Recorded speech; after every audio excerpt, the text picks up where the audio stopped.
जिलों में बाहर आया हूँ और जैसा कि आप सबने शायद सुना, इस भ्रमण का केवल एक ही उद्देश्य है। चुनाव में जो हमारे नतीजे आए उसका एक बहुत महत्वपूर्ण कारण था हमारे आंतरिक संगठन में बहुत तरह की विषमताएं, बहुत तरह की कमजोरी। उसमें से एक कमजोरी ये पाई गई कि गांव के लेवल पर या बूथ के लेवल पर हमारा संगठन मौजूद नहीं था। तो इन चुनावों के बाद जो आंतरिक बदलाव होना है वो है कि हम किस तरह अपने संगठन को बूथ लेवल से लेकर ऊपर आए। हमारे जो कार्यकर्ता गांव से नहीं जुड़े, बूथ पर नहीं काम किया, वो आगे ऊपर इफेक्टिव नहीं हो पाएंगे, ऐसा हमें लगा। इसको सोचकर हम लोग सारे जिला के पदाधिकारी और कार्यकर्ताओं से ये बात करने आए कि आगे की कार्रवाई कैसे की जाए और उसके बारे में विस्तृत चर्चा हुई। जो उम्मीद था उतनी उपस्थिति है या कम है? नहीं, जो उम्मीद थी उसके अनुसार ही उपस्थिति रही।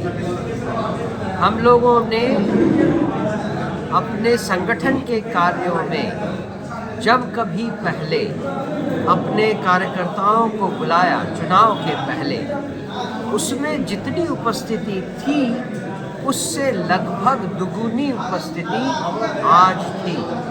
इसका मुख्य कारण ये लगा कि लोग इस बात को जानने और समझने के लिए उत्सुक हैं कि हमारे चुनाव में हार के कारण क्या थे और हम आगे क्या करने वाले हैं। और मुझे लगता है कि ये एक बहुत अच्छी शुरुआत है। कल दरभंगा में भी देखा और आज मधुबनी में भी देखा, जो कैंडिडेट चुनाव लड़े हैं ना, उनकी अनुपस्थिति रही अधिकतर। जी, ऐसा क्या वजह है? उसकी वजह ये थी कि मुझे लगता है कि जो उम्मीदवार जड़ों से जुड़े हुए नहीं थे, वो अपने आप में वो आत्मविश्वास नहीं पैदा कर पाए कि वो आकर संगठन की मीटिंग में बैठे। तो जो नहीं आए, अगर वो किसी असुविधा के कारण नहीं आए, मान लीजिए बीमार हो या जो कुछ भी हो, उनको अगर हटा दें तो वो लोग नहीं आए जिनको ये विश्वास ही नहीं है कि जन स्वराज के लोग उन्हें पहचानेंगे। मतलब वो हमारे लिए गलत चॉइस थी, इसमें कोई शक नहीं। दरभंगा में 6 आए, 4 नहीं। यहाँ पे यहाँ एक आए। यहाँ एक है। दोनों जगह 20 में से 5, 10 में से दोनों जगह दरभंगा मधुबनी लगे 20 में से 7 आए ना। सर, पार्टी की हार की मुख्य वजह क्या रही? कहाँ चूक हो गई?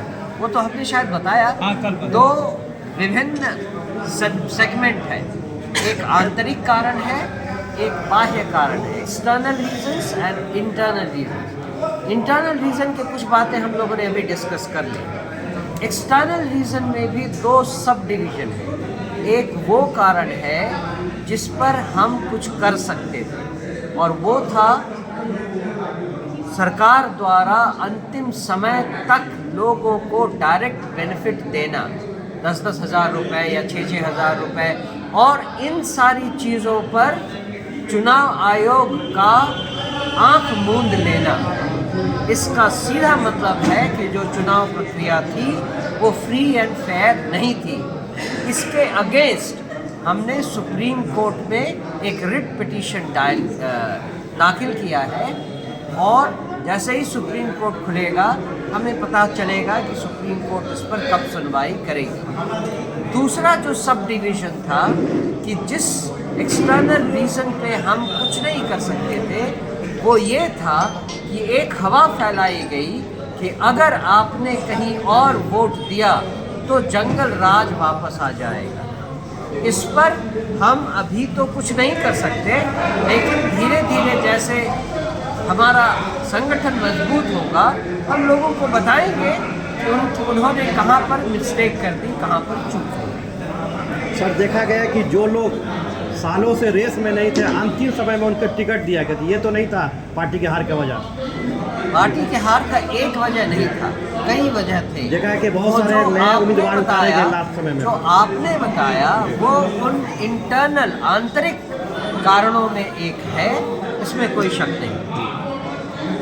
ठीक।